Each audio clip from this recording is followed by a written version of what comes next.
کسی کو ٹھیس لگ گئی، کسی کو ہاتھ لگ گیا، تو عادت ڈالو معافی مانگنے کی، بھائی معاف کر دینا مجھ سے غلطی ہوئی. اپنی غلطی کا اعتراف کر لینا یہ بڑی اچھی صفت ہے. تو اس کو ڈالنے کی، اس کی عادت ڈالنے کی ضرورت ہے.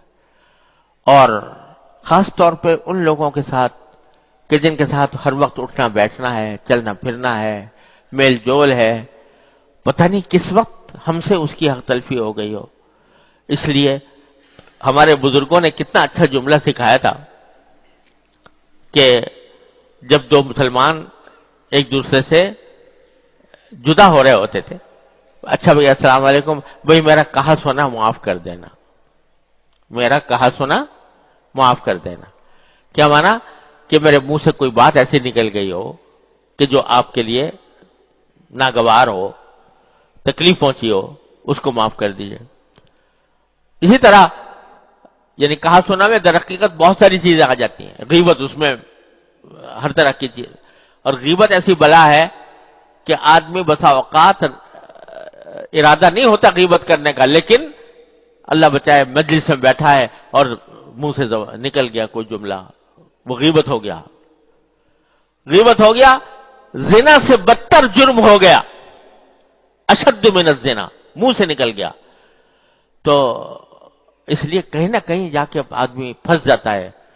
تو اپنے وہ لوگ کہ جن کے ساتھ اٹھنا بیٹھنا ہو، جن کے ساتھ میل ملاقات ہے، جن کے ساتھ میل جول ہے، وقتاً فوقتاً ان سے معافی مانگتے رہنا چاہیے کہ اللہ تبارک بھائی جو کچھ مجھ سے کچھ غلطی ہوئی معاف کر دینا. اس میں کبھی معافی مانگنے میں کبھی تأمل نہ کرنا چاہیے، کبھی یہ نہ سوچنا چاہیے کہ بھئی اس سے میری سبکی ہو جائے گی، اس سے میری ذلت ہو جائے گی. ارے کچھ بھی ذلت نہیں ہوگی. ذلت تو اس میں ہے کہ تم جب اللہ تعالیٰ کے سامنے پہنچو تو تمہارے نامہ اعمال کے اوپر لوگوں کی حق تلفیاں ہوں. ذلت اس میں ہے جب اللہ تبارک و تعالیٰ، وہ جو حدیث میں آتا ہے کہ آپ نے نبی کریم صلی اللہ علیہ وسلم نے پوچھا صحابہ کرام سے کہ مفلس کون ہے؟ مفلس کون ہے؟ صحابہ کرام نے عرض کیا کہ یا رسول اللہ مفلس وہ ہے جس کے پاس نہ سونا ہو نہ چاندی ہو، دینار درہم نہ ہو. فرمایا نہیں، مفلس وہ ہے جو نیکیوں کے انبار لے کر گیا اللہ تبارک و تعالیٰ کی بارگاہ میں، نمازیں، روزے، تلاوت، قرآن، ذکر، تسبیح، خدا جانے کیا کچھ وہ لے کر گیا، لیکن اصحاب حقوق آ گئے جن کی حق تلفیاں کی تھیں. تو کوئی اس کے نمازیں لے کے چلا گیا، کوئی اس کے روزے لے کے چلا گیا، کوئی اس کی تلاوت لے کے چلا گیا، یہاں تک کہ خالی ہو گیا. اور پھر بھی حقوق باقی رہے تو لوگوں کی برائیاں اس کے گلے ڈال دی گئیں. آیا تھا نیکیوں کے انبار لے کر اور نتیجے میں گناہوں کے انبار لے کے جا رہا ہے. وہ ہے مفلس در حقیقت. تو یہ معافی مانگ لینا یہ بڑی آسان بات ہے دنیا کے اندر اللہ تعالی نے رکھی ہے. معافی مانگ لو. جس کسی سے کوئی جھگڑا ہو، اے بھائی ہم مجھ سے کوئی زیادتی ہوئی تو معاف کر دینا. تو یہ دوسرا پہلو ہے عفو کا، دوسرے کو معاف کر دینا اور خود معافی مانگ لینا. اور بھائی رسول کریم صلی اللہ علیہ وسلم نے ایک اور بات ارشاد فرمائی، وہ بھی یاد رکھنی چاہیے.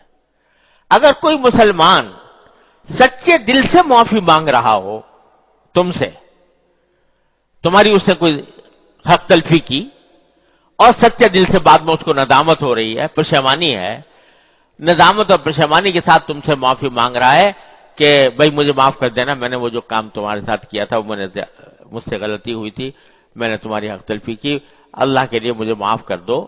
ایسے کوئی شخص لجاجت سے معافی مانگ رہا ہے، پشیمانی کے ساتھ، ندامت کے ساتھ، تو اس کو معاف کر دو.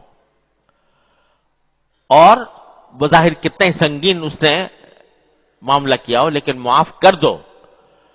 اور بعض روایتوں میں یہ فرمایا کہ اگر معاف نہیں کرو گے تو اللہ تبارک و تعالی سے بھی معافی کی امید نہ رکھنا.